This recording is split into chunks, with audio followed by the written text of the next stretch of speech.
Oh, they would? Okay.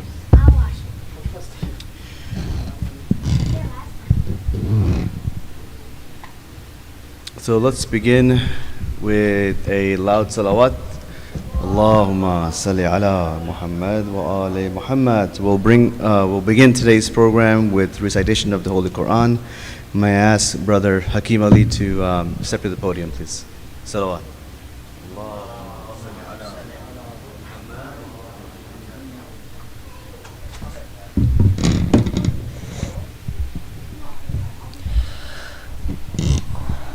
أعوذ بالله من الشيطان الرجيم بسم الله الرحمن الرحيم ولا نبلونكم بشيء من الخوف والجوع ونقص من الأموال والأنفس والثمرات وبشر الصابرين الذين إذا أصابتهم مصيبة قالوا إنا لله وإنا إليه راجعون صدق الله العلي العظيم.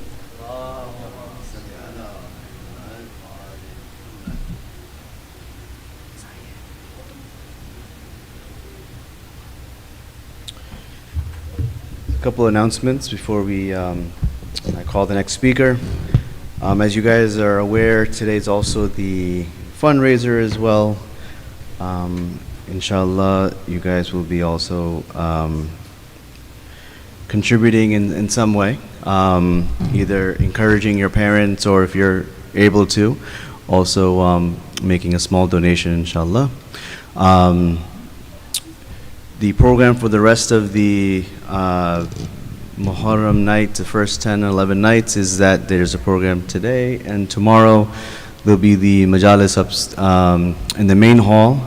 For the men, it'll start right after Dhuhr prayers. And then there's Faqa Shikni after that, and then afterwards there'll be Sham al-Ghariba. There will be no English program tomorrow, but however, on Saturday, same timings, we'll have the conclusion of Maulana's lecture series on this Saturday. What else? The other question or comment that I have is I wanted to make sure and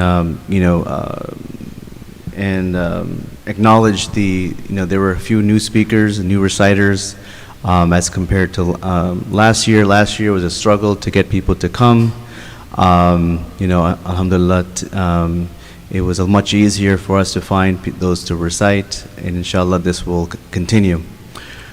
So Ali, the speaker is not here. They're not here, right? Who was it supposed to be? Do you know if they're here?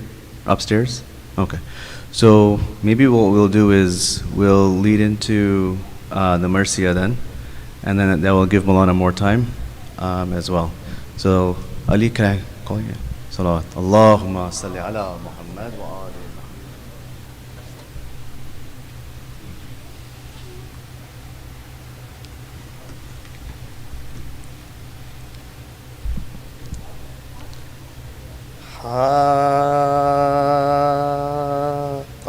Surah Fatiha. Bismillahirrahmanirrahim. Allahumma salli ala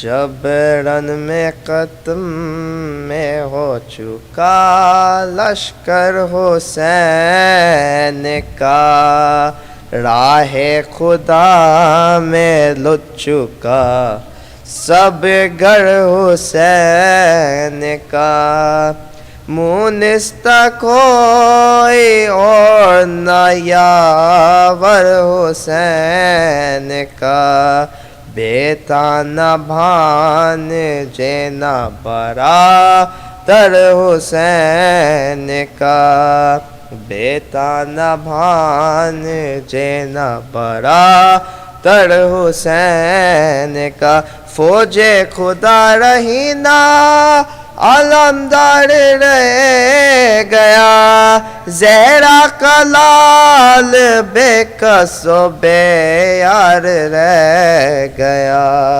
فرماتے تھے حسین مصیبت کا وقت ہے، اکبر اٹھو پیدر کی رفاقت کا وقت ہے، عباس آؤ ہم پا قیامت کا وقت ہے، مظلوم کی غریب کی نصرت کا وقت ہے، مظلوم کی غریب کی نصرت کا وقت ہے، قاسم کہاں ہو اپنے چچا کی مدد کو آؤ، زینب کی شیر و شاہ خدا کی مدد کو آؤ، سن لی جو استغاثہ شبیر کی صدا، اصغر زمین کے فرش پا چولہے سے گر پڑا، لاشیں تڑپ تڑپ گئے مقتل میں جا بجا، دیوڑی پا آ کے زینب و کلثوم نے کہا، دیوڑی پا آ کے زینب و کلثوم نے کہا، اے بھائی جان آپ کو اصغر بلاتے ہیں، ہم بھی نثار ہونے کو میدان میں آتے ہیں، ہم بھی نثار ہونے کو میدان میں آتے ہیں، بے شیر کو جو لے کے چلے شاہ کربلا، شدت بہت تھی دھوپ کی، شدت بہت تھی دھوپ کی اور ہوا، بچے پاپ نے ڈال دیا دامن ابا، لگتا تھا جیسے ریل پا قرآن ہے رکھا، لگتا تھا جیسے ریل پا قرآن ہے رکھا، آدھا پکارے اپنے تو اوسان جاتے ہیں، شبیر لے کے کس لیے قرآن آتے ہیں، لشکر میں شور گریا ہوا ایک ناگہاں، منہ کو پھرا کے رونے لگے پیر اور جوان، कतरे का इब्ने साद को फुरान हुआ गम बोला ये हुर्मला से उठा तीर और कमा बोला ये हुर्मला से उठा तीर और कमा अजलत से कता कर दे तो शेख बयान को जल्दी से अब निशाना बना बेज़बान को गर्दन पर प्यासे की जो लगा तीर ना गहाँ थर्रा उठी जमीन लर्जा उठा आसमां हाथों पर मुने कलब हुआ शह के वो बेज़बां शह बोले है गवाह तो है रब्बे दो जहां शह बोले है गवाह तो है रब्बे दो जहां कुर्बान क्या था पहले तो करियल जवान को अब नज़ कर रहा हूँ मैं इस बेज़बान को अर्ज़ो समाने खूना असगर का जब लिया चुल्लू में लेके शह ने उसे चेहरे पर मिला फरमाया सुर के रो हुआ मैं आज है खुदा एक सर्द आहा खींच के बाखिर ये फिर कहा इनकार आसमां को है राजी जमीन नहीं असगर तुम्हारे खूं का ठिकाना कहीं नहीं असगर तुम्हारे खूं का ठिकाना कहीं नहीं जबरन में ख़त्म में हो चुका सलावत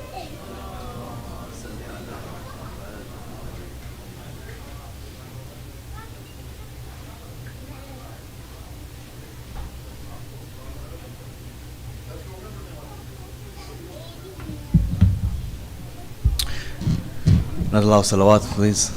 Allahumma salli ala Muhammad wa ali Muhammad.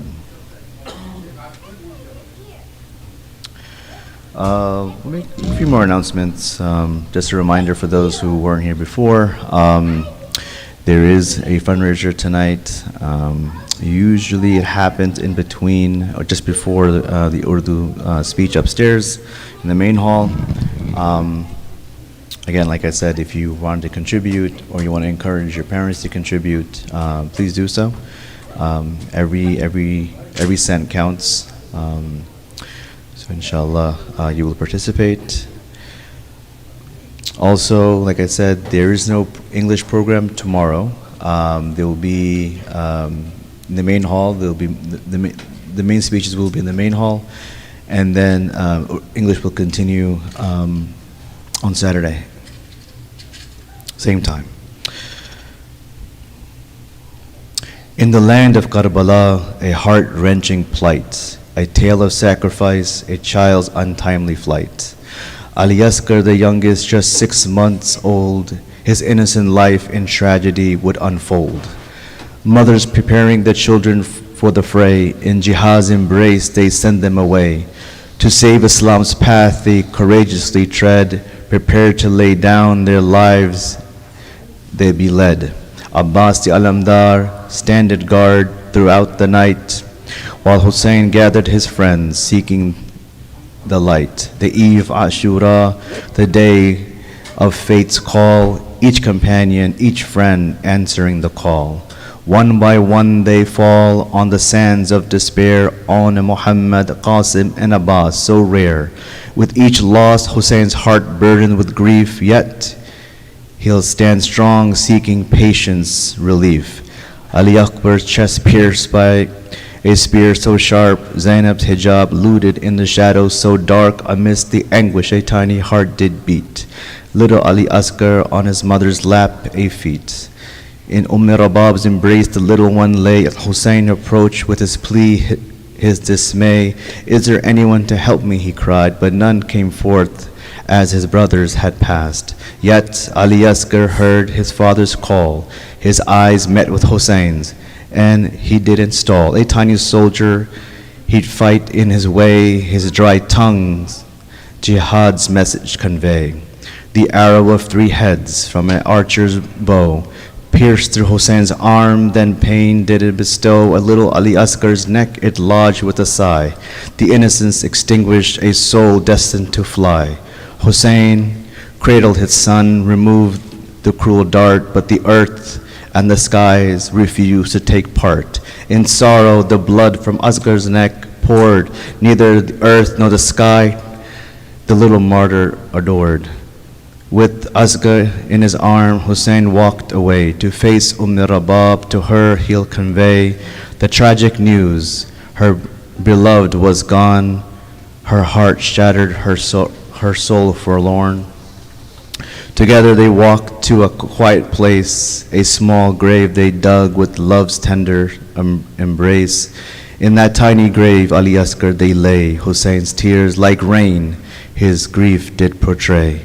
The land of Karbala forever in sorrow, for little Ali Asghar no tomorrow. Inna lillahi wa inna alayhi raji'un. To Allah we belong, to Him we shall return. Tonight we weep on the 9th of Muharram for Ali Asghar, whose life was a short exam, a tale of innocence cut short in its flight. In the heart of Karbala, forever a light. Salawat. Allahumma salli ala Muhammad wa ali Muhammad. I now invite Maulana to address the majalis. Let's welcome him with a loud salawat, please. Allahumma salli ala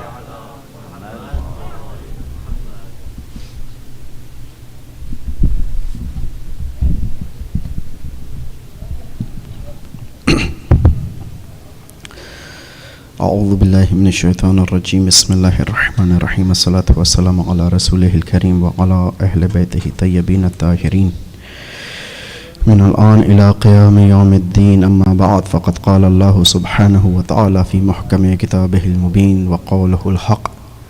أعوذ بالله من الشيطان الرجيم بسم الله الرحمن الرحيم. يا أيتها النفس المطمئنة ارجعي إلى ربك راضية مرضية فادخلي في عبادي وادخلي جنتي. صلوات.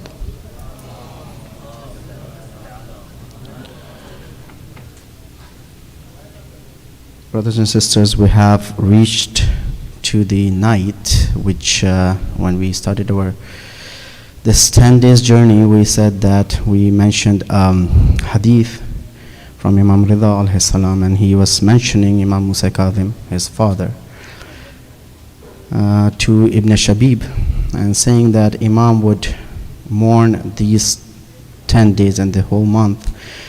But his mourning starts with the 1st of Muharram and it peaks on the 10th of Muharram.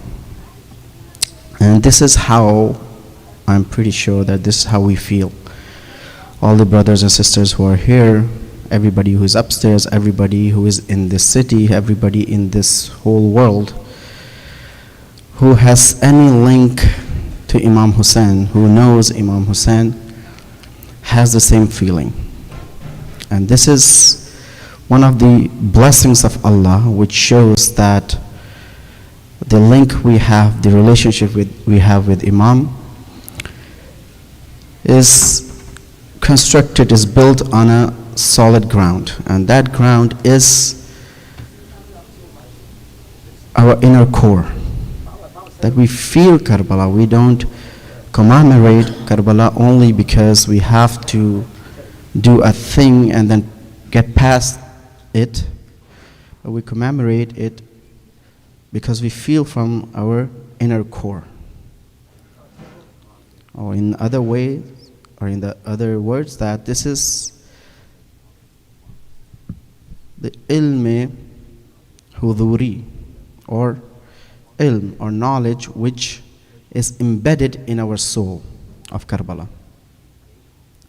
So let's take our hearts to the 9th of Ashura of 61st century in Karbala. And tonight we just try to link that thing to us, to our inner core. It is linked, but make this link and make this relationship stronger. In any ways, by doing ma'atam, by doing like shabedari, by doing like reading namaz. We have amal of Shab-e Ashur. We need to do it because this is a night we can get close to Allah through Bab Allah. And the Bab Allah, the way towards Allah today is Abu Abdullah al-Husayn. So with a mournful heart, inshallah, when we read namaz at Shab, or we read namaz of, we have the amal written in Mafati, we have this belief that inshallah through Karbala we are linking to Allah subhanahu wa ta'ala. And this is the kind of a theme of the whole series of lectures we had here, or discussions, I'll rather say that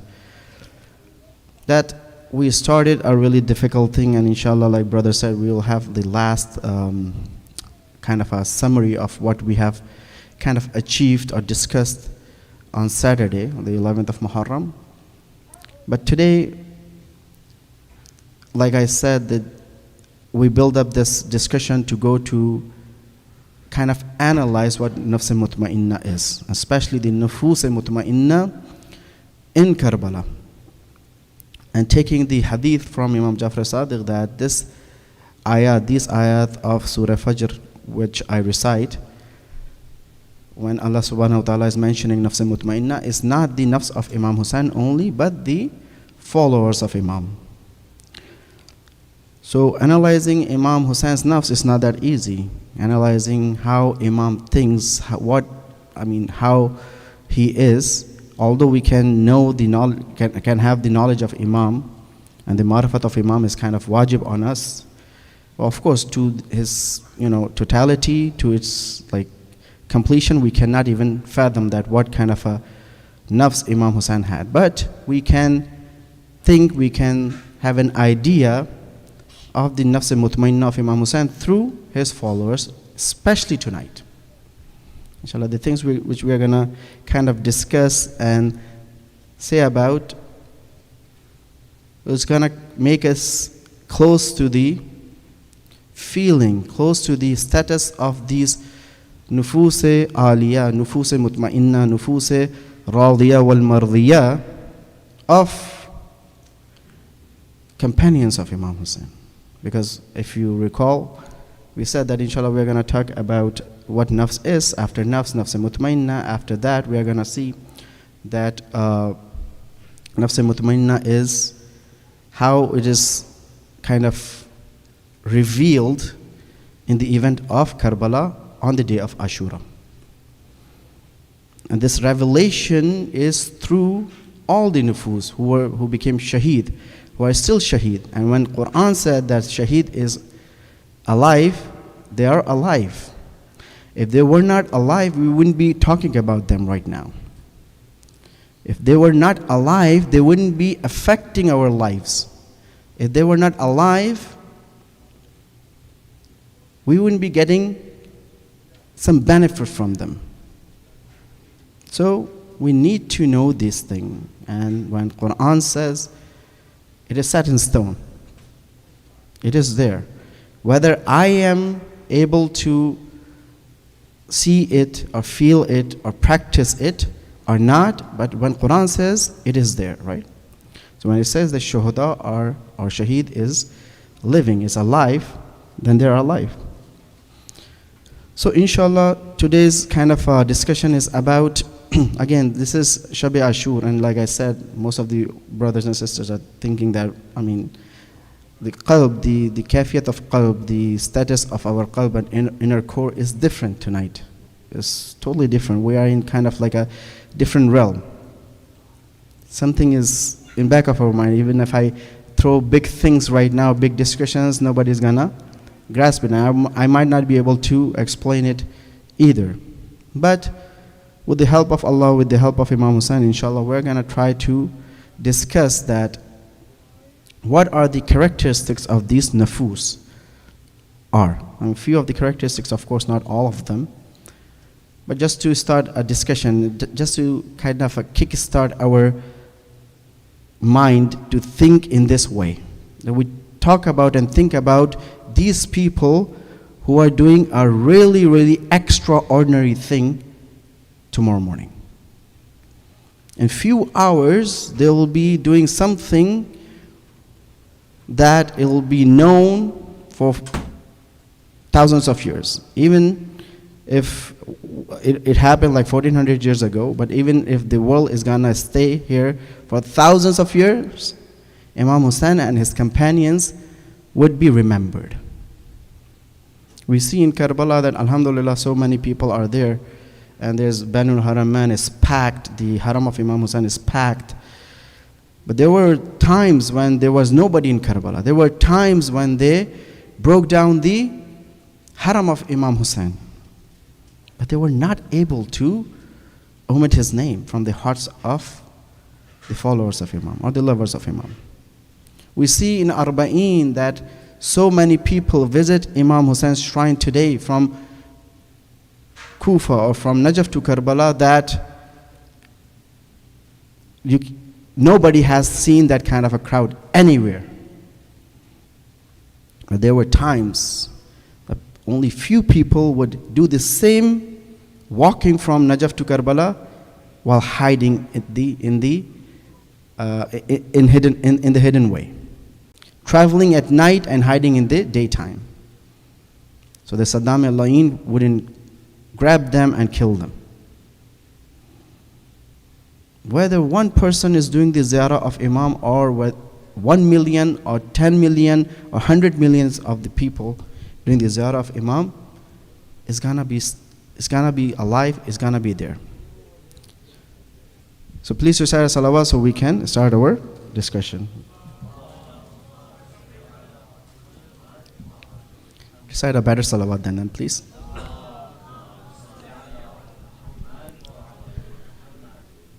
So the discussion which we were doing yesterday, I'm gonna do a little bit link because it was not completed to its core, and then inshallah we are gonna go to the, like I kind of promised, that we are gonna discuss about the characteristics or the character of the companions of Imam Hussein.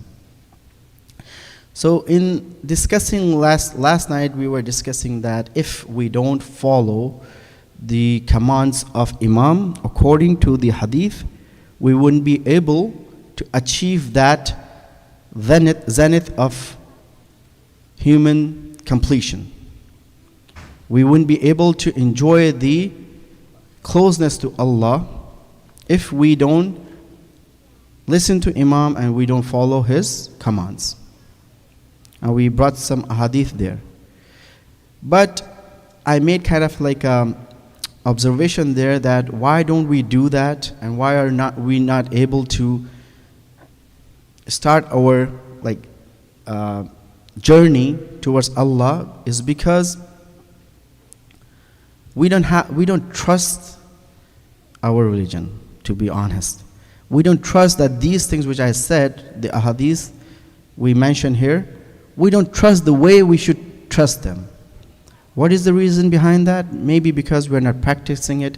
Maybe because we are living in a situation, we have been, like Muslims and Shias, have been gone through so many oppressions that their mentality has become like this.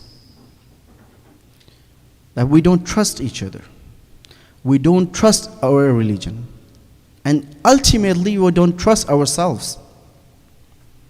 We don't trust that what we believe in, is that a right belief or not. Again, I'm not saying that if you have question, that's different. Having a question, even Anbiya used to have questions. Hazrat Ibrahim came and asked Allah subhanahu wa ta'ala, tell me how are you gonna bring dead to life? It's in Quran, right? Allah says that, don't you believe, O Ibrahim? Ibrahim said, yes, I do believe. But I just want to make my belief pukhtatar. I want to make my belief stronger.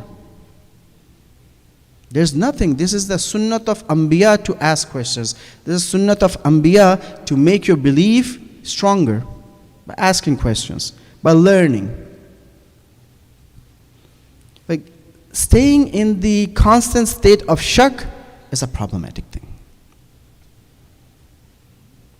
is not only a problematic thing, but if we link to our discussion, we cannot find the state of peace, the state of solace within ourselves if we are doubting all the time.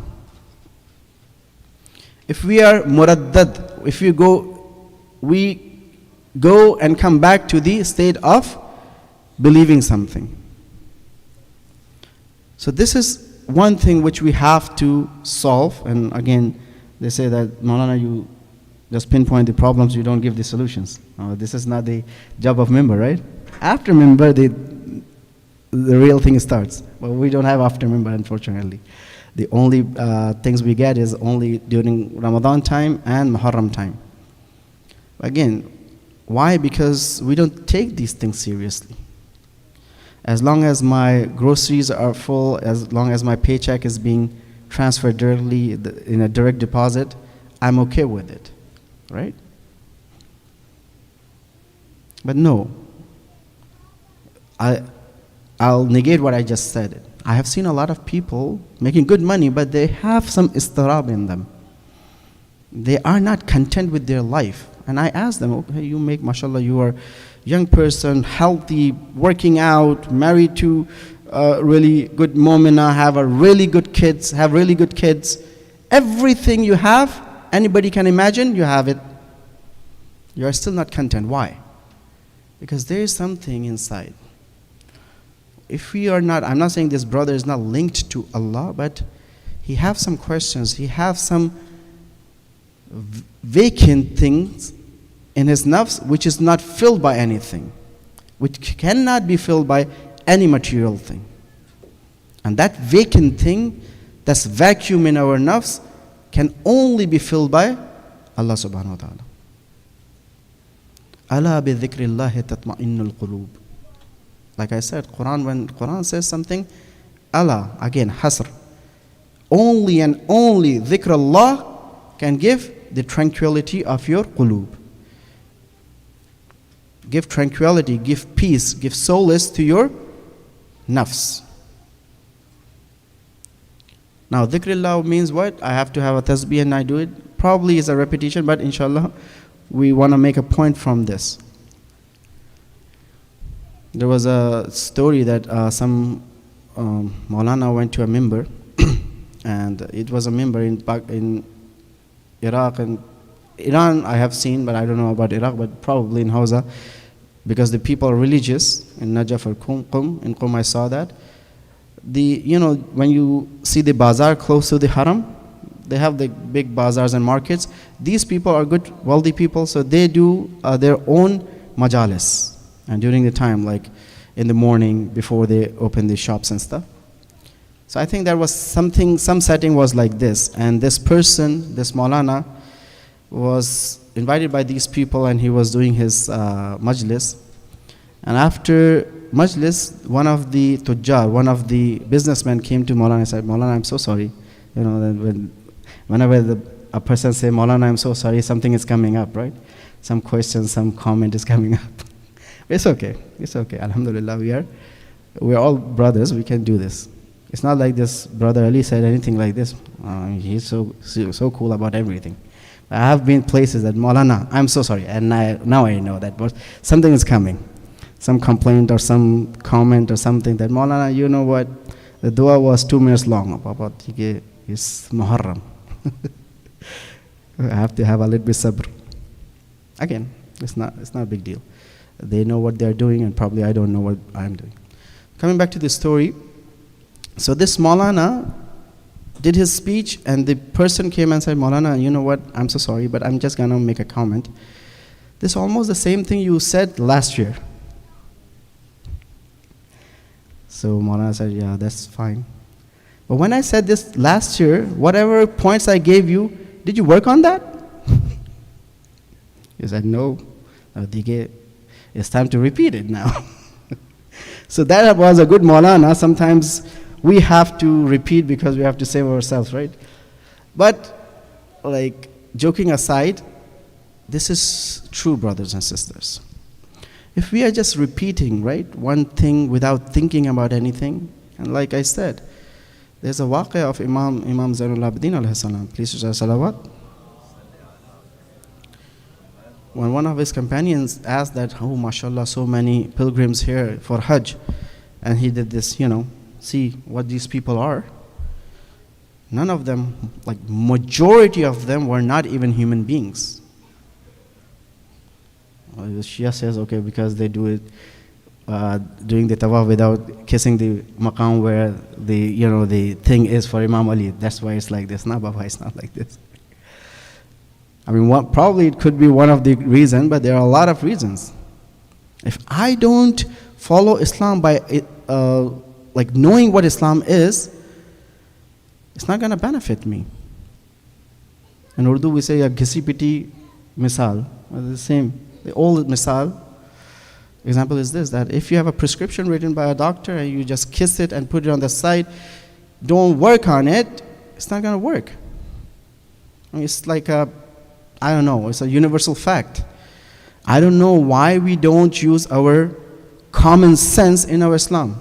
I'm not talking about that common sense. And Maulana, I think according to my common sense, this shouldn't be haram. No, not that common sense. Common sense. Common sense is this, that when doctor asks me to do something, either I should know it better than him, so I can refute him, or I just follow him. It's as simple as that. This example was so awesome before COVID though. After COVID, everybody is like shaky now, even with doctors. Please recite salawat.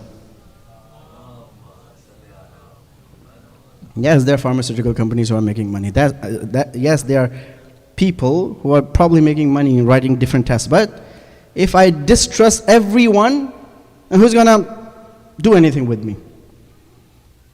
Even these people who are not Muslims, even these people, I know that probably a lot of them are just making money, and after money, I go to them and I follow them.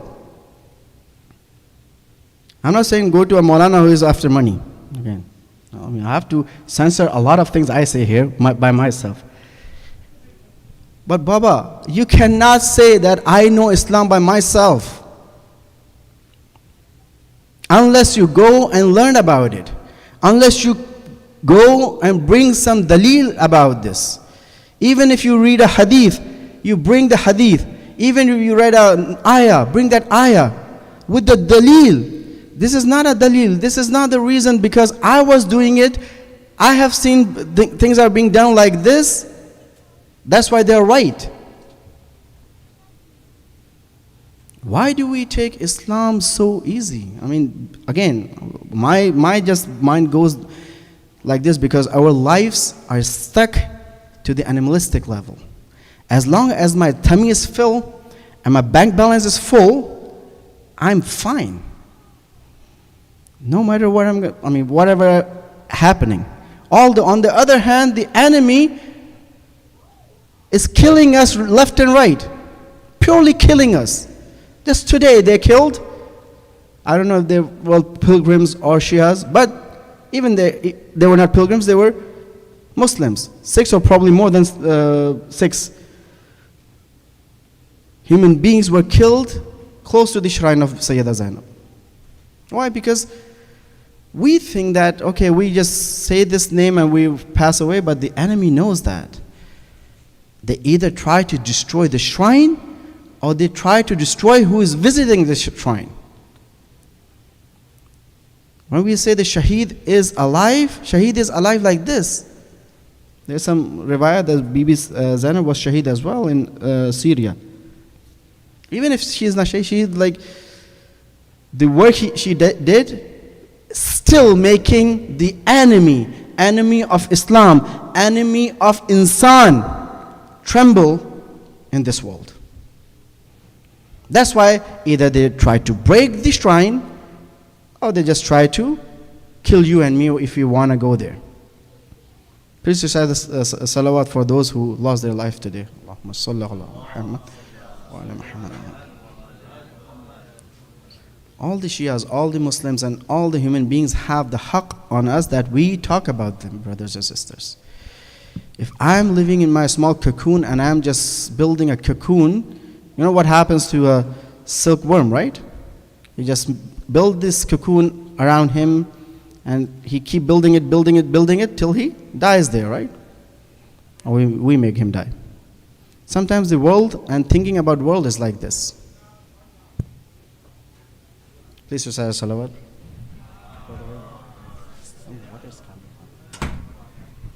Please recite salawat.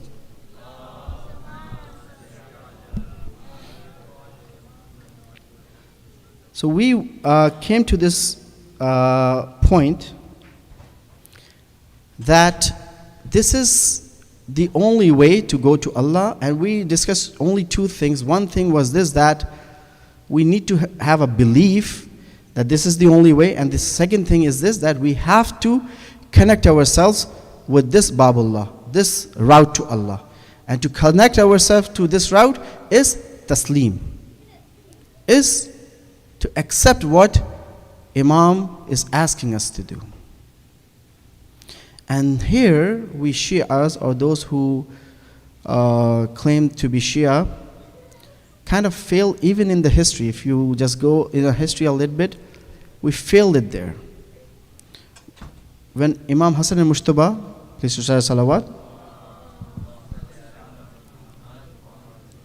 asked his companions for any reason that, you know what, I'm gonna have a peace treaty with this Taghut.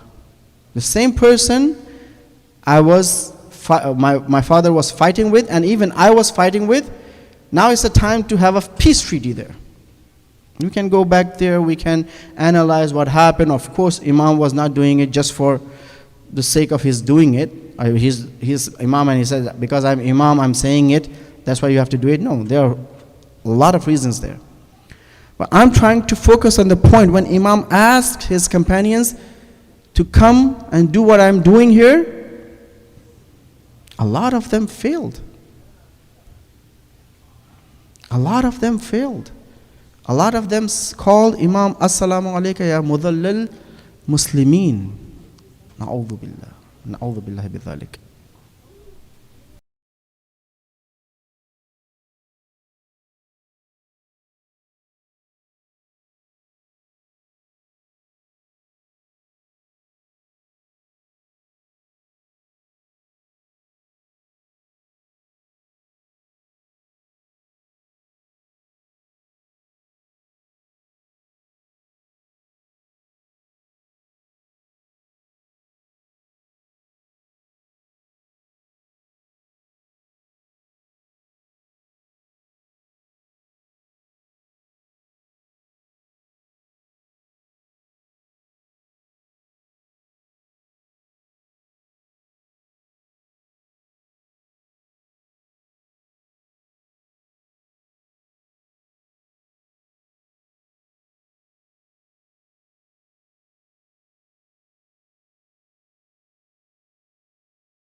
Ayatollah Burujardi, that something happened that in his time, I'm not sure if it's Ayatollah Burujardi or some other Ayatollah. One talabe, one student of Hausa was brought by other students, and they said that he stole something. before they brought him, they said that one student stole something. So this alim, he said, no, he didn't steal. Or a student didn't steal. They said, Baba, we know he was one of your students. He stole something, we know it. We got him, we can bring him here. He still said, no. A student of deen didn't steal. But then they brought him. He said, no, Baba, say there was a thief in the disguise of a student of deen. That's the belief. This is the belief which our ulama set. Why? Because they lived their life like this.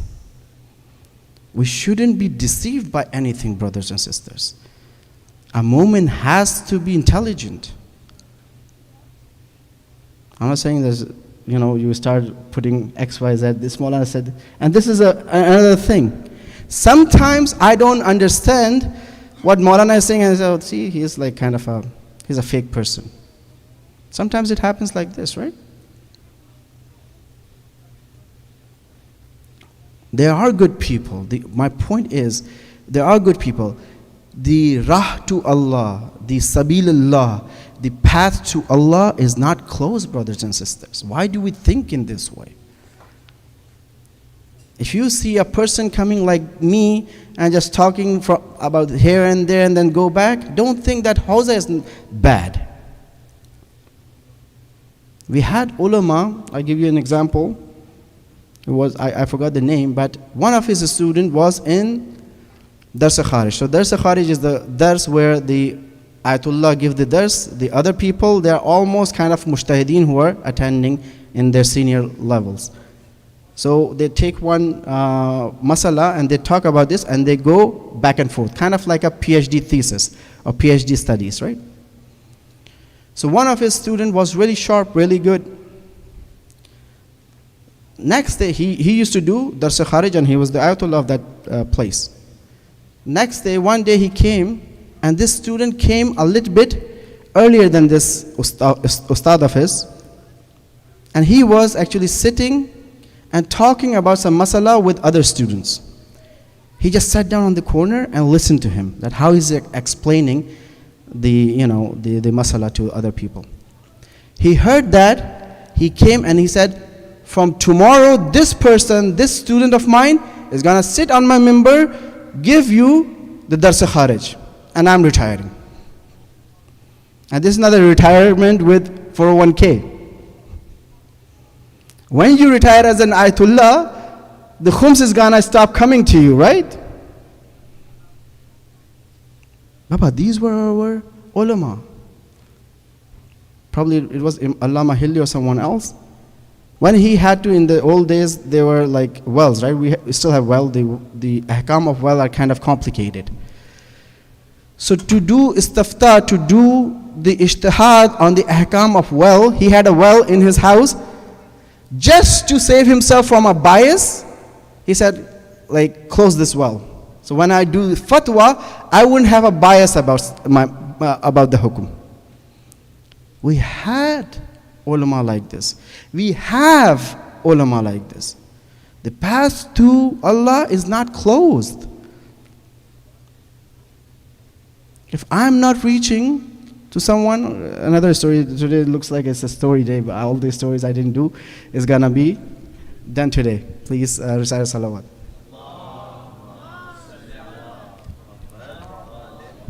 It was in my early years of Qum, and I went to a shop and I asked something to buy. So this brother didn't have this thing. So he said, I don't have it, and don't buy it, it's not good for you. So, okay. Next day I went there, it was there. I said, do you have that thing? He said, yeah, I have it, go get it. Well, sometimes that's what we do with deen. Because we don't see good people, we say, oh, there's nobody good in deen. We don't have a guide. Because we have a bias. Probably walking to this path, we might become like this. That Baba, deen is like this. Everybody comes, they use deen, they use Allah's name, and they take your money and run away, or just try to rule over you. ये खुम्स वगैरह सारी मौलानाओं की चीज़ें, right? You know khums, how imams used to take khums? Imam Hassan Askari got the khums, and in his time, he wouldn't get the khums. A person came in a disguise of something, someone, and get it there and give some money of khums there. Imam would take coins like this out. Okay, this coin is not pak, so I'm not going to take it. So na'udhu billah, if you see that the khums money is not being used the right way, don't say that khums is not right. If you don't want to give khums, don't say khums is not right. It's just mullahs do things like this. Inshallah, nobody here is like this. Inshallah, majority of the Shias are not like this. But there are few people. And they come to me and you. They instill the doubts. Sometimes, unfortunately, the enemy works really cleverly. Sometimes they just instill the doubts, just plant the doubts in our mind, and these doubts become trees in years, and they wait for it. They just wait for it. They are not in the ujula. They don't hurry about that, because they know everything has the process, and they go with the process. Similarly, the good people have the process too. They said that Imam Ali was taking some bunch of the date pits or the seeds. Somebody asked, "What are you carrying?" He said, "I'm taking the date palms." This is the nazar of a mu'min. If I have put Zahur Imam Zaman in my bucket list, take it out from there. I went to a school, I got a really good job, now I'm married, now I have my kids, I'm close to retirement, I need to see Zahur. If I don't see Zahur, then I'm going to start doubting. Pata nahi kab se keh rahe hain, aa rahe, nahi aa rahe. Haba, Allah Ta'ala is not going to fixing his clock because of your biological clock. Because you're getting old and Imam didn't come, you say, okay, you know what, I doubt about this. I doubt about the wujud of Imam. Maybe these are again sakht things, but probably tonight is the night that we should. Because we made a covenant with Imam Hussain. We came here under the dome of Haram of Imam Hussain. We kind of make a promise to him. And inshallah, we are going to take something from your majlis and we'll ask you that whatever I'm lacking in, let's say my namaz was not as good as, it was not that good on the 1st of Muharram. By the end of 10th Muharram, my namaz has increased a little bit. Maybe, na'udhu billah, I was, committing some sin which I was not, like ghiba or something like this. Maybe my hijab was not proper, I'm going to do my hijab proper. These are all examples. I mean, Islam is not only confined on these things. But the thing is, like sometimes a person who doesn't want to do this, say that Islam is not confined on this thing. Islam is not confined by these things, but we have to do these things, right? These are kind of like a threshold. The wajibat are the threshold. They are important, so important that Ayatollah Bahjat said that the first thing, or ulama said, I'm not sure that specifically Ayatollah Bahjat said it or not, that the first step to liqa Allah, the first step to irfan of Allah, the first step to the path of Allah is to perform all the wajibat and save yourself from all the muharramat. This Tawzil Masail is your first book of irfan. That it was, mashallah. Please just say salawat for brother.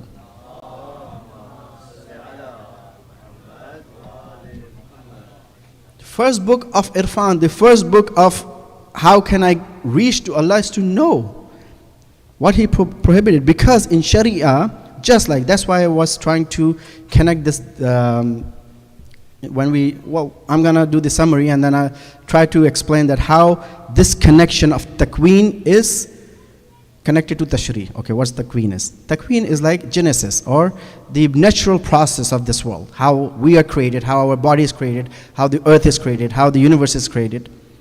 To the tashri. What tashri? Tashri is the law of Islam. And when I created you, that's why the namaz is wajib on you. Because you are becoming baligh, to a certain age for women, certain age for men, these things are becoming wajib on you. So the takween and tashri go hand in hand. Because that Allah who has created me, takweenan, in a genesis, organically, the same Allah is sending down the book with sharia. We need to realize this. We think that, again, because we have these doubts. And Maulana ne khud apna ye banaya. Maulana, probably they might benefit from your khums, but I don't think they benefit from your namaz. How can a Maulana benefit from your namaz, your reading in your own room? I doubt that. So, all in all, this is kind of connected to what we discussed yesterday. One last thing, with the help of these du'as and this ziyarat, they have a lot of meanings in it. We do it for sawab, the sawab which is written in Mafati, which is written in other ahadith. The sawab is there. There's no doubt about this. But the matalib, the meanings in these ziyarat and du'as, they're really important. Inshallah, tomorrow we are going to do ziyarat Ashura, some places ziyarat Nahiya. Things like this, we need to read. Dua Kumal, the best dua. I mean, one, even Urafa, just recite the words of Dua Kumal and give the whole durus. The Asatid Akhlaq, that's what they do. Imam Ali was, he's not a, you know the Najul Balagha and Imam Ali, Baba. We need to know, as a Shia, we need to know who our Imam is. George Jordak, who was like a Christian of Lebanon, I mean, you read his book, not even a Muslim. What do you say about Najul Balagha? What do you say about Imam Ali? So we need to know this. So inshallah, this one sentence, or kind of like a thing I'm gonna take from the Salawat Sha'baniya, right? So in Sha'ban, in the month of Sha'ban, there's a salawat, there's a salam to Rasulullah and the progeny, his progeny. Please recite a salawat.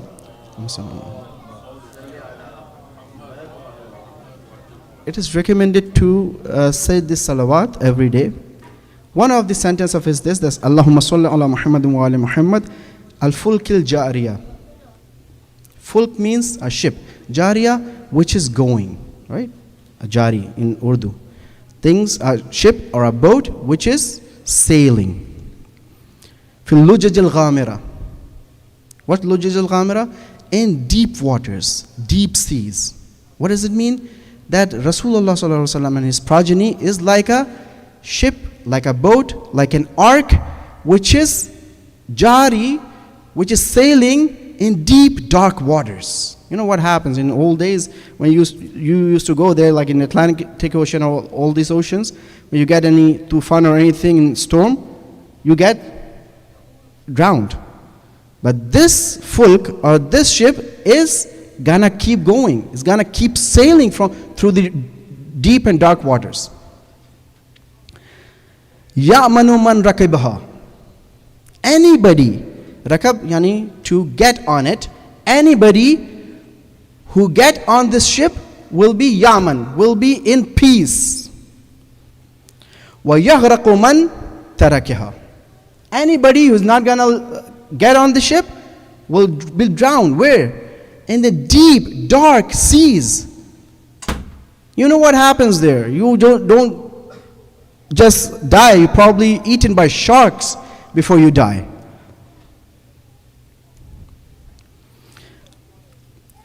After that, this is really important. We knew this, right? That's what we discussed before. After that, so beautiful. Al-mutaqaddimu lahum mariq. Anyone who exceeds them will be in trouble.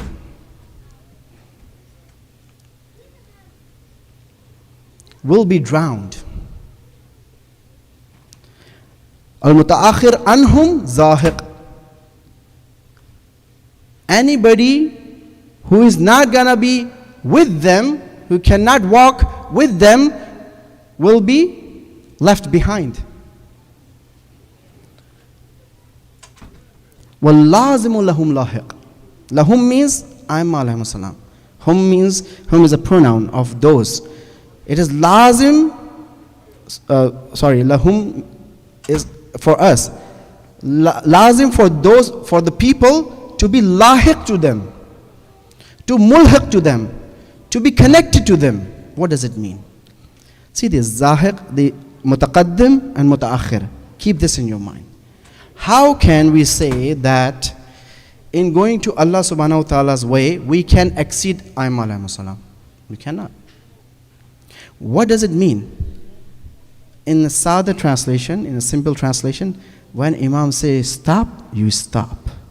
When Imam say you go, you go. When Imam Hassan say, I'm gonna sign this treaty, sign this treaty.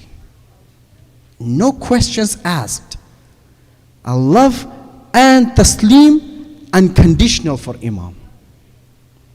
Brothers, these are so important that even, I wouldn't make the claim because again it's a student claim and you can refute. We can see that if the zuhur is not happening because we don't believe in this. We don't believe in taslim for our Imam.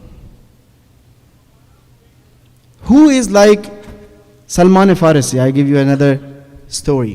One time, first of all, I think it's a hadith that don't call him Salman Farisi. I called it because you would know. It's Salman Muhammadi sallallahu alaihi wasallam. Please recite salawat.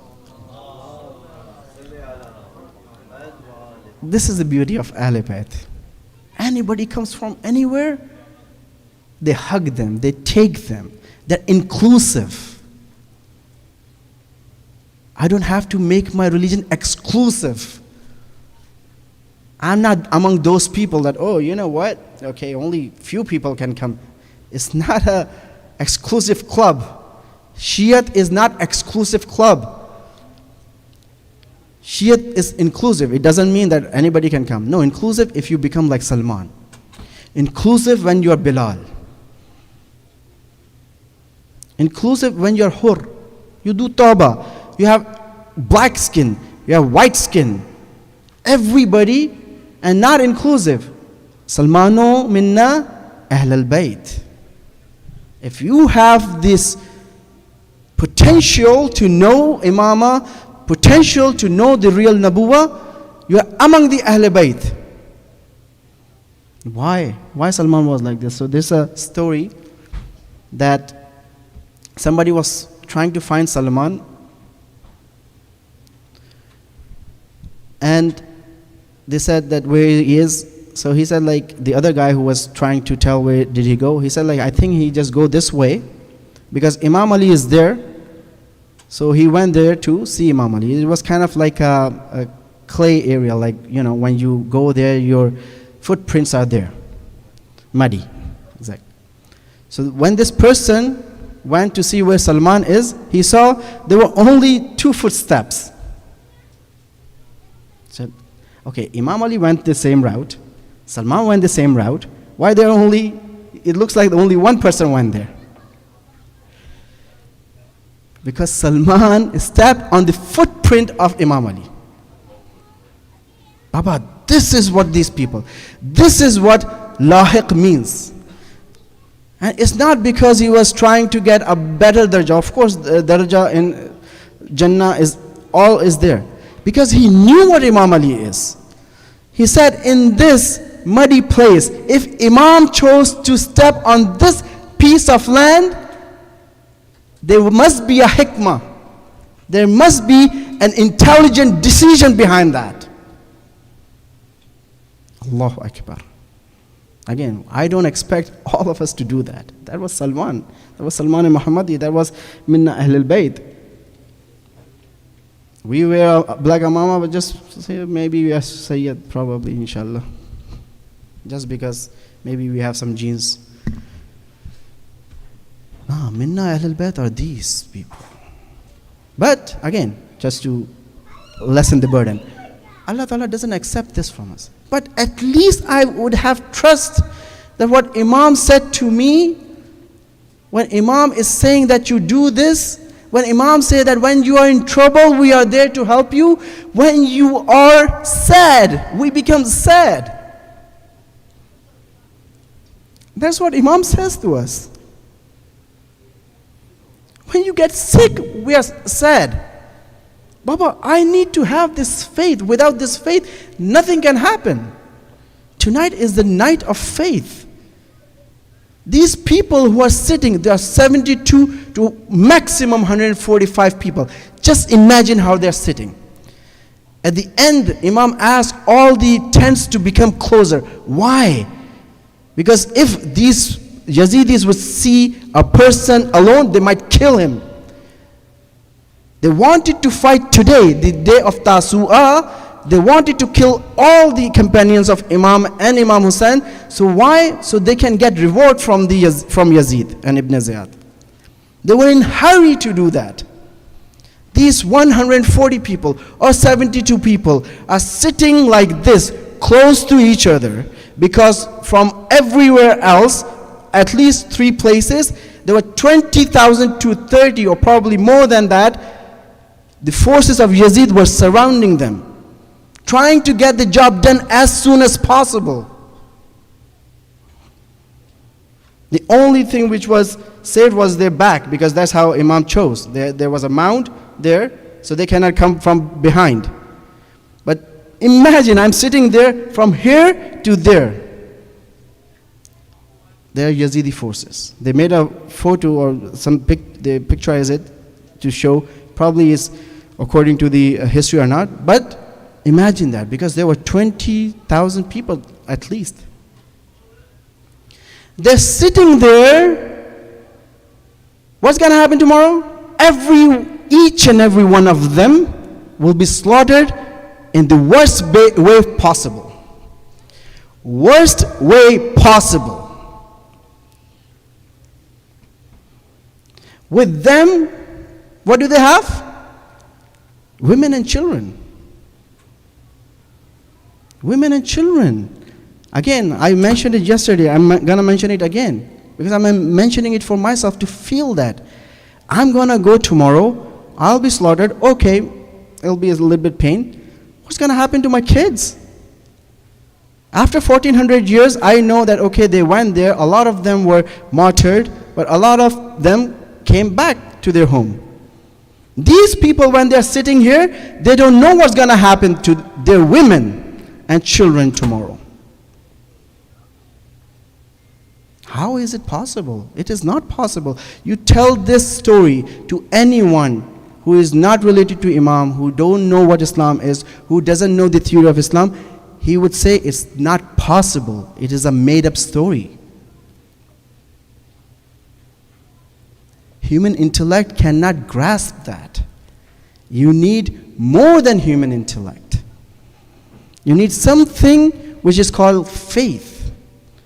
If I have taken faith out of my communities, what kind of azadari I can do? I have no faith in anyone, any alim, any marja, any person, any brother, anyone. How can I live my life? Here I wanted to make a point that these people, they're not sitting. You know what they're doing? Just imagine what's happening. Just try to feel what's happening there. You know what they're doing? One of them, who was in normal circumstances a really serious person, was joking that night, was laughing. Even the other people said, I think it was Habib or Muslim Ibn Osaj, I forgot about that. They said, in normal circumstances, we didn't see you making jokes and laughing, because you're a serious person. Sometimes people are serious, they don't make jokes. On the Shab-e-Ashur, he's making jokes. Why? Baba, I have my wife here, I have my daughter here, I have my kids here, but so do Imam Hussein. I'm happy that what path he's gonna cross tomorrow, I will be with him. Not only me, with my family. I don't know how great the parda of my wife could be, but it's not better than Bibi Sayyida, Bibi Zainab's parda. Thinking in this way is so difficult, but so awesome at the same time, brothers and sisters. This is what faith brings for us. This is what faith does for us.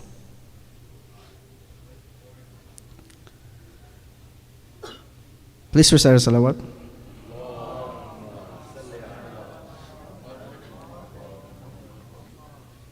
Please recite another salawat.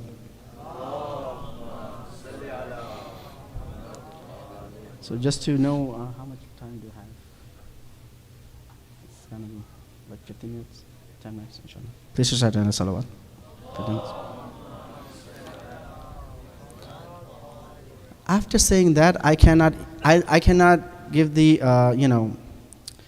do the justice to these people, these great souls, these holy souls of Shab Ashur by like pointing out that what kind of characteristics they had. But still, a few characteristics, because it is from an alim. He's not mashhur, that's why I'm not taking his name here. He's really mashhur in Qum, in Hawza. He's an Ayatollah too. So I took it from his book. So the first thing he mentioned was taslim, which we were doing. And then he kind of divided taslim, or to be obedient to their imam. That was the first characteristics these nufus mutmainna had. Then he mentioned another point, that this taslim, one thing is that I'm being obedient. Why? Because my intellect is saying this is the right way. I am doing it. For example, giving an example, the way we fast. We have to fast. Well, I'm going to be sleeping at my work. I have like caffeine withdrawal and everything. I have to fast. But there are some people, not like me, who enjoy the fasts. So the taslim these people had was the taslim with the love. And because the taslim they had was with the love, like in English they say, they went a mile further, something like this, right? What was asked from them, they did more than that. Today was the night, right, when Imam said, okay, you can go. You wanted to go to reach paradise, you have reached the paradise. And there's when it has been said, it looks like it's okay, Mawraul Aql or something like this. No, there's a reason behind that. Imam came out from Makkah for Medina because people asked him to come out. People would have helped him. He would have established an Islamic government. It's as simple as that. They didn't help him. Imam said, okay, right now, Yazid has a problem only with me. They're going to cut my head. You have been tested. You came till here. You have seen some problems in your life. Now you can just go and you'll go to paradise. No. When you have a taslim with love, you cannot go anywhere but Imam Hussein. I think that it's written there. People ask that, okay, Imam, we can go, but tell me, where should I go, leaving you? Brothers and sisters, it's not a story happened 1400 years ago. You see in the Iran-Saddam war, I wouldn't say Iran-Iraq war, the children were saying that. I want to go, I'm going so I don't come back. I want to go and see my Imam. I want to go and go to Karbala. Na'udzubillah, we say that they were brainwashed. Can you brainwash a person? Alhamdulillah. Alhamdulillah. this happened, that you saw the other picture which was brainwashed and you saw that how they were gone. Like Quran says, that the reality stays, but the fake thing vanishes away like the surf on the water. I don't know what you call surf, I think something else, right? Yeah, it's surf. And something which is fake, it just vanishes away. Na'uzubillah, these people were not brainwashed, Baba. You cannot differentiate between Qasim and a Daeshi kid. Na'uzubillah. What kind of Islam we learn? What kind of Islam we have in our hearts? Again, if you have a genuine question, come, inshallah, we talk. But in my heart, I think they were the same. Qasim was saying these things because na'uzubillah, he was brainwashed. No, it was not like this. That was taslim. That was they reached Allah subhanahu wa ta'ala. They reached the nafs mutmainna. They were in the state of ridwan, where their nafs was radiya wal mardiya. The status where they are not only happy with Allah, they're enjoying Allah's presence. We cannot fathom that sometimes. Why? Because the biggest pleasure we can get is dunyavi pleasure. Even thing which we say that is not tangible, like love for my kids. Because I'm so dunyavi, because I'm so materialistic, it is at the end of the day a materialistic love. It is the expansion of my self-centeredness and self-love. I love my son, why? Because he looks like me. It's a love for myself. Don't say that, Maulana, should we hate ourselves? No. We should love ourselves, but not in this way. We shouldn't be self-centered. Baba, Shariat and dunya doesn't revolve around you. And this is the other thing they mentioned. I'm going to leave a lot of them, probably if I get a chance to mention it, I'll do it later on. One of their characteristic was this. In Farsi they said, as khud guzashtan. What does it mean? That they were not seeing themselves. They were seeing themselves in the light of Allah. They were seeing themselves like what I'm trying to say for a long time, probably last year too, that what we are, what our reality is vicegerent of Allah, is that we are a reflection of Allah. Muslim ibn Asaja was not Muslim ibn Asaja on the night of Ashura, on the day of Ashura, but he was one of the attribute of Allah subhanahu wa ta'ala. He was the reflection of the love of Allah. Ma rayatu illa jamila. This is what the beauty of Karbala is. Tonight is a night of pain, but it's a night of beauty as well. You go close to the camps of Imam Aba Abdullah al-Hussein, that's written in the Maqatil that it's humming like honeybees. Why? Because somebody is doing manajat, somebody is reading namaz, somebody is doing tilawat of Quran, somebody is just talking to Allah. You see Allah, you forget about everything. Some women saw the small Jamal of Hazrat Yusuf, a small ray of Allah's Jamal in Hazrat Yusuf, and they cut their hands. Right? This is what Quran says. When you see Allah's tajalli, when you see Allah's light, you become like this. I haven't feel. When I'm saying these things, you say, okay, Maulana, you must have felt it. No, I didn't do it. We are here to help each other out. But I know people who did this. We know people who did this.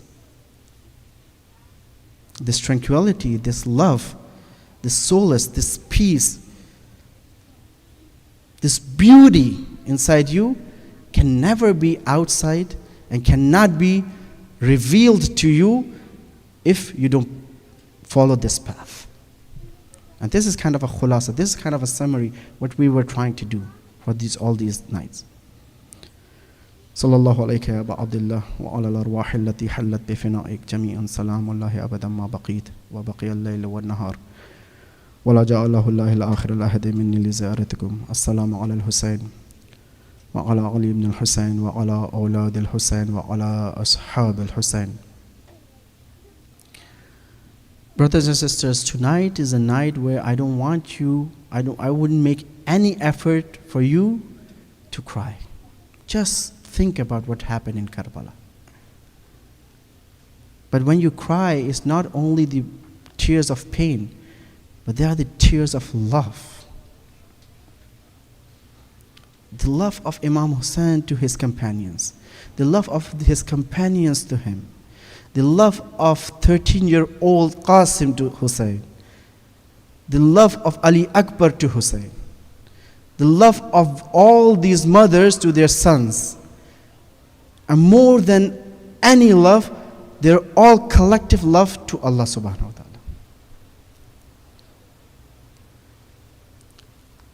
This solace, this peace cannot be achieved.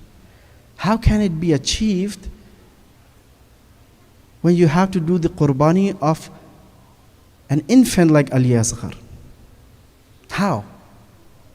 Only when you pass through all these stages. They said that one family was going on a road and their car got broken down. They had an infant with them. It was really, really cold. So they put the car on the side and they came out of the car and tried to stop the traffic for the help. Nobody was stopping. It was so cold, it was freezing cold. The infant was freezing as well. So they just took the infant out, took it out on their hands and showed it to the traffic.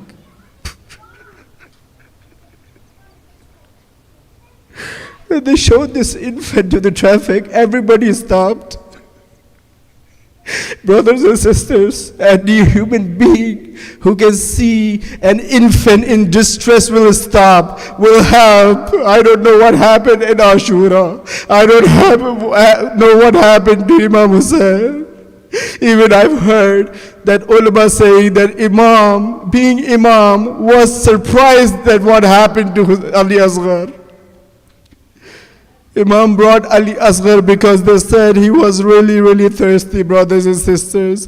So thirsty that they were saying that he was opening and closing his mouth like a fish out of water. In that really hot desert, Imam did the same thing. He put Ali Asghar on his arms. People started crying, but there were some Shah-E, there were people who were worse than wolves. Umar Saad came and said to Harmala that you have to stop Hussein talking to these people. Because if he keep talking to these people, they might turn against us. Harmala, you wanted to make Hussein quiet. You know how did he do that, brothers and sisters? Not with an arrow with one head, but with an arrow with three heads, which was used to wound the animals. He put it in his bow and he took the aim of the neck of Ali Asghar. They said Ali Asghar didn't pierce Ali Asghar's neck because Ali Asghar's neck was really thin. You know what's written in Maqatil? That it was slaughtered from 1 year to another year. Ali Asghar's neck was slaughtered with this three-headed arrow. Hussein, we are going to do this amal. Hussein has to do the Sa'i of Safa Marwa. Even Hussein, the Imam, the mountain of Sabr, he was not able to take Ali Asghar back to Khayam. He went back and forth saying, Inna lillahi wa inna ilayhi raji'un. بقضاء وتسليما لأمره. This is the position of Ridwan, brothers and sisters.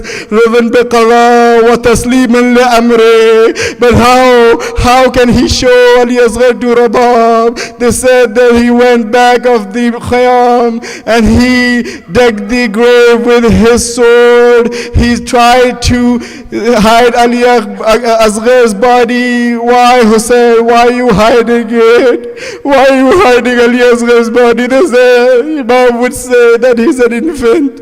I know what's gonna happen after my martyrdom. They're gonna put all the bodies and they're gonna trample them under the hoofs of the horses. I wanted to save Ali Asghar's body, but brothers, just listen to the last thing. Inshallah, I'm gonna go. You know what did these ladies do when they cut all the heads, and when they counted the heads, one head was less. They said, where's this another martyr? They said, we saw Hussein going at the back of the Khayyam. They said, maybe he buried someone. You know, how did they try to find the grave? They give all the neza on the hands of the lines on the soldiers, and they were piercing these neza, they were piercing these spears on the ground till they got the body of Ali Asghar at the head of a spear. فَسَيَعْلَمُ الَّذِينَ ظَلَمُوا أَيَّ مُنْقَلِبٍ يَنْقَلِبُونَ. ماتم حسین.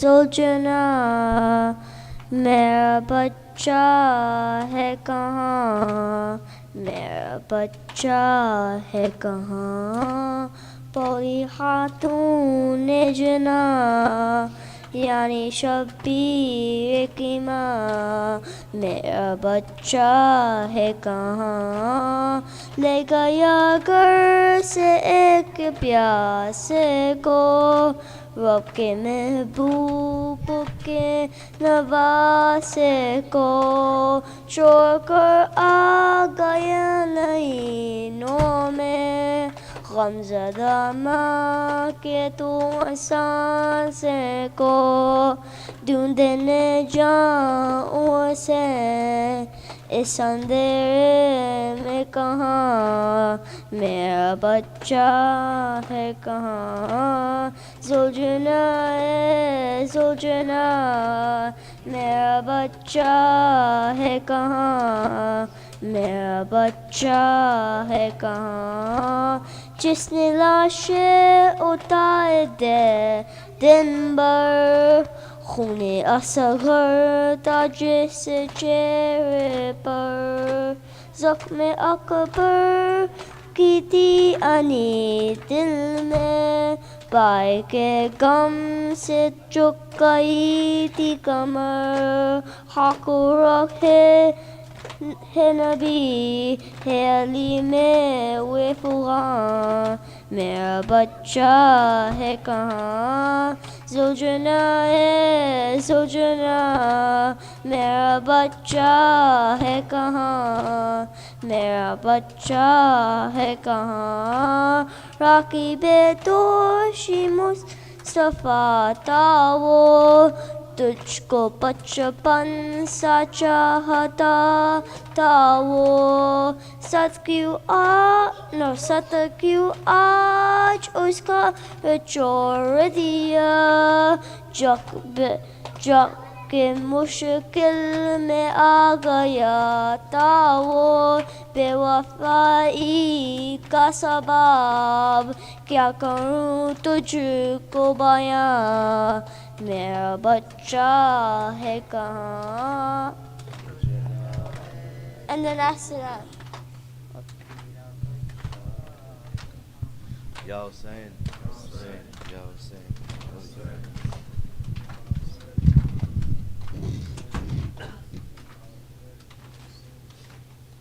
آ جاؤ چاند میرے تیری پیاس میں بجھاؤں اصغر میں تیری ماں ہوں آ جاؤ چاند میرے تیری پیاس میں بجھاؤں اصغر میں تیری ماں ہوں میرے لاڈلے کہاں ہو میرے لاڈلے کہاں ہو سینے تمہیں لگاؤں اصغر میں تیری ماں ہوں آ جاؤ چاند میرے تیری پیاس میں بجھاؤں اصغر میں تیری ماں ہوں بیٹا تمہارا قاتل میرے سامنے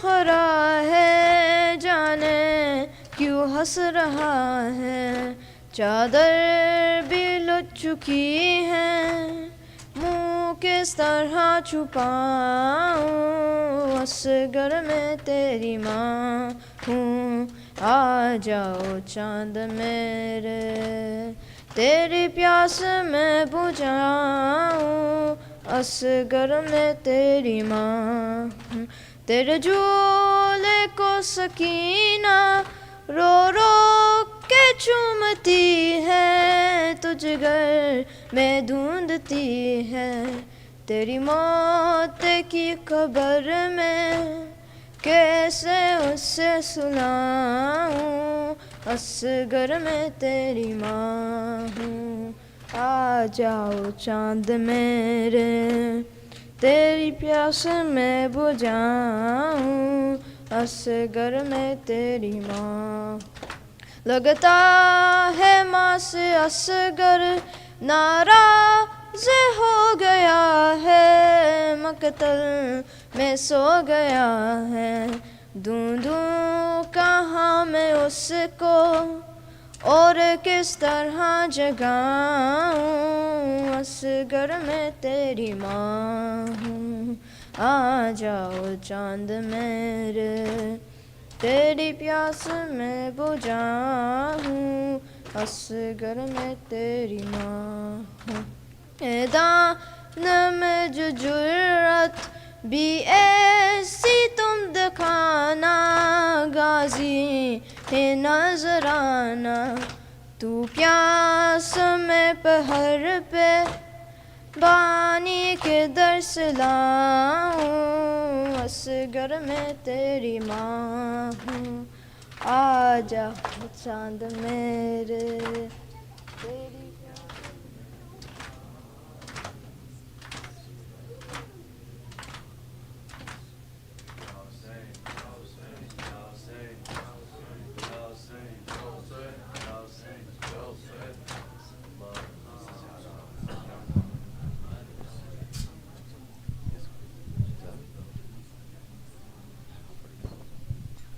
متوجہ زیارت السلام علیکم یا رسول اللہ السلام علیکم یا حبیب اللہ السلام علیکم یا خیر خلق اللہ السلام علیکم علی ولی اللہ وسیع رسول اللہ السلام علیکم فاطمۃ الزہراء سیدۃ النساء العالمین السلام علیکم خدیجۃ الکبریٰ ام المؤمنین السلام علیکم السلام علیکم یا حسن بن علی السلام علیکم یا حسین شہید بکربلا السلام علیکم یا علی بن الحسین زین العابدین السلام علیکم یا محمد بن علی الباقر السلام علیکم جعفر بن محمد الصادق السلام علیکم موسیٰ ابن جعفر الکاظم السلام علیکم علی ابن موسیٰ الرضا السلام علیکم محمد ابن علی التقی السلام علیکم علی ابن محمد النقی السلام علیکم حسن ابن علی العسکری السلام علیکم خلف القائم المہدی المنتظر عجل اللہ تعالی فرجک وسہل اللہ تعالی مخرجک وظہورک وجعلنا من انصارک واعوانک جميعا ورحمۃ اللہ وبرکاتہ اللهم صل على محمد وآل محمد اللهم كل وليك الحجة ابن الحسن صلواتك وعليه وعلى آبائه في حال